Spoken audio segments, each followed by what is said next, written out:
What's up guys?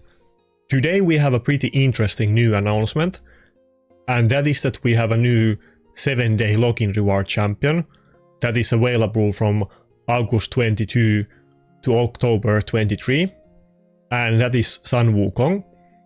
Now usually I don't really make videos about the new champions, but Raid has a history that generally the login reward champions are very good. Often well above average, like for instance UDK or Ninja and so on. Often they are pretty good, or Ronda. And this one seems pretty good as well.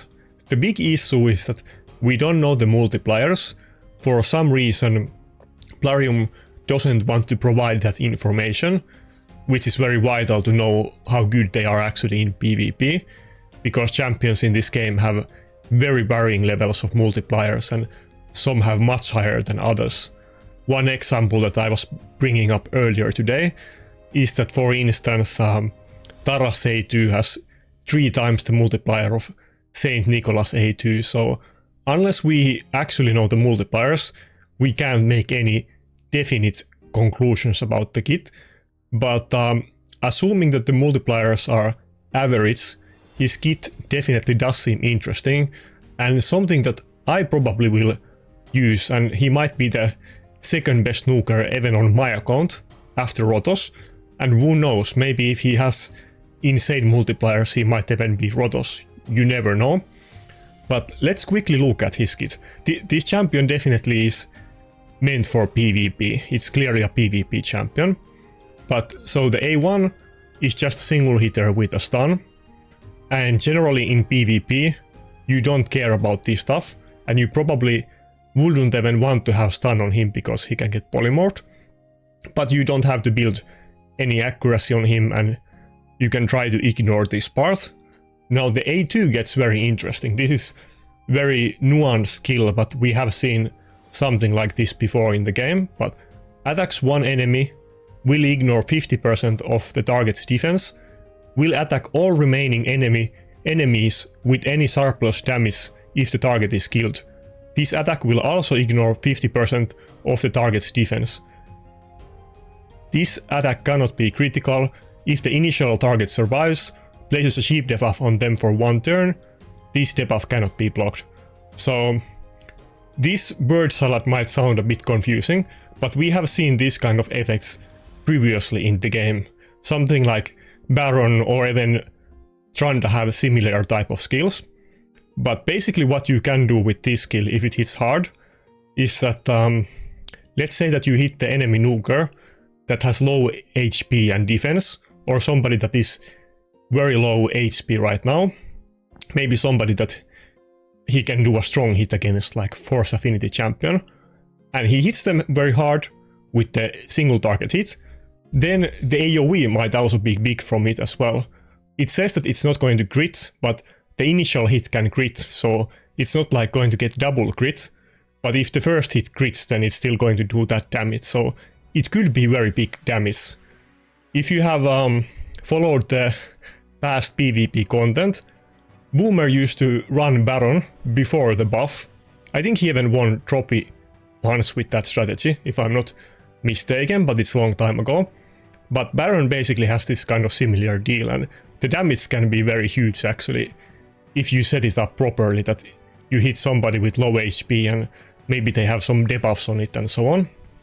But another interesting part about this kit is that it's the first skill in the game that will play sheep on enemies. I mean, not counting Polymorph Blessing, but it's the first actual skill that does it in the game.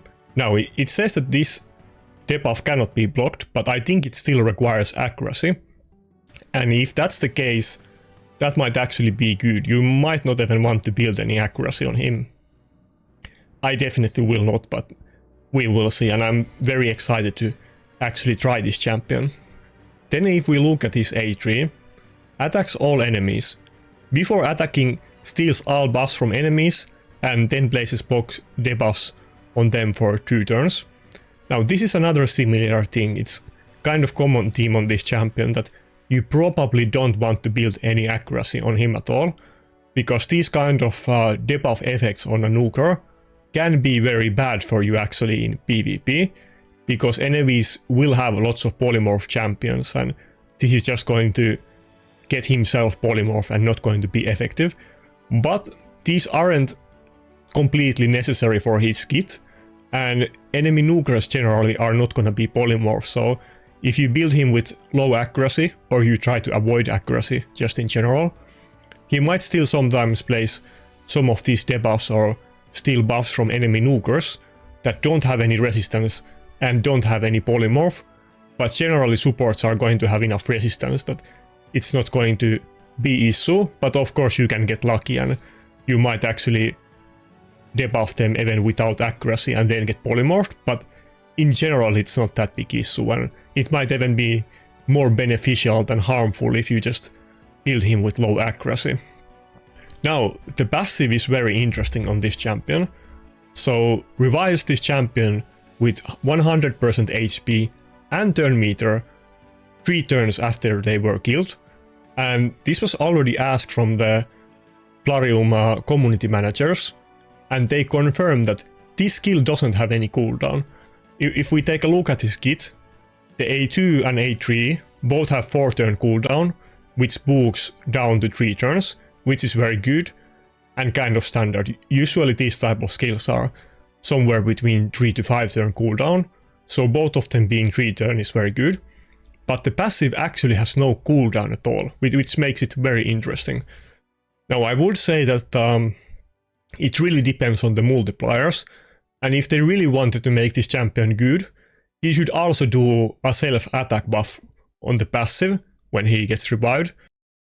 That way he will be very threatening to the enemies when he gets revived, but since it doesn't have any cooldown at all, kind of like Mariska, which is totally bonkers, it still seems very interesting. And it is at full turn meter, so he's always going to get a turn after he's revived. And like I said, let's say that you open with the A3 and do some kind of AoE nuke that is probably not going to kill anybody in the enemy team, but is still going to do some little bit of damage to them. And then he gets killed and revived, even if he doesn't have attack buff, but if he's hitting one of the enemy squishy nukers that maybe isn't full HP and already lost a shield or something, if he hits with the A2, which will do the surplus damage and has 50% ignore defense, assuming this skill has a decent multiplier, he can hit very hard, and in practice he might have 2 AoE skills, so I would not completely ignore the surplus damage on the A2. It can be surprisingly effective sometimes, but it is not very standard AoE skill, so we will have to try it in practice. And then it also has a speed aura passive in arena battles, but overall the champion seems very interesting.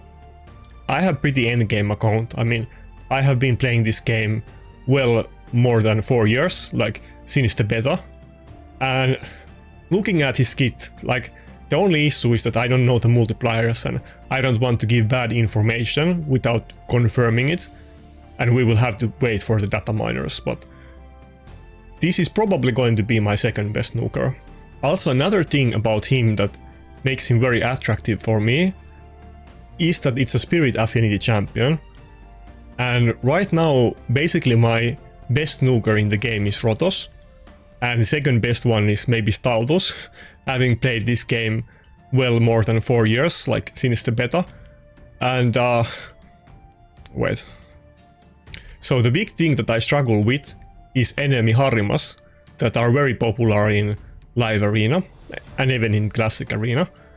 And many of my champions are not able to crit on Harima because of her passive that prevents demon spawn from critting her. And then also she is force affinity, so my Rotos also can weak hit on her. And this is something that you will see tons in live arena, especially if you're far up and trying to climb. Now, Harima passive is going to be very harmful for the A2 on Sun Wukong, but outside of that he is still a strong affinity against Harima and might be okay matchup. And one annoying issue with Harima is that she basically, her A2, if it gets a kill, it also instantly does the A3, and the A3 is just AoE nuke that provokes the enemy team. And the issue that you often struggle with when you fight against Harima teams is that once your nuker dies once during the fight, even if you get it revived back, it's either going to be instantly killed or taunted, and it's not ever going to get any turns again. And with Sun Wukong, he has multiple ways that he might still get a turn, because Harima might weak hit on him and he might survive, and he has the passive with no cooldown, and which revives him at full turn meter, so he still has a chance to maybe try do something against him. And Harima is very low base HP, but it still does have the passive, so the A2 isn't going to destroy the enemy team when you use it on Sun Wukong. But if he has good multiplier, maybe you might still be able to one-shot Harima, considering that she is very low base HP, but that remains to be seen. I don't want to hype people up too much without knowing the multipliers, but it is a very exciting champion. Everybody will get it in 7 days, so... But yeah, that's it for this video. I don't want to overhype the champion just yet. I need to wait for the damage multipliers from Hell Hades. But this is really exciting one, and one that I'm personally interested to see and try. So I wanted to make a video about it, and make sure that you don't miss this one. Maybe if you have multiple accounts that you play, you want to make sure that all of them get it, or maybe if you have been taking a break from the game or something, you want to make sure that you don't miss this champion.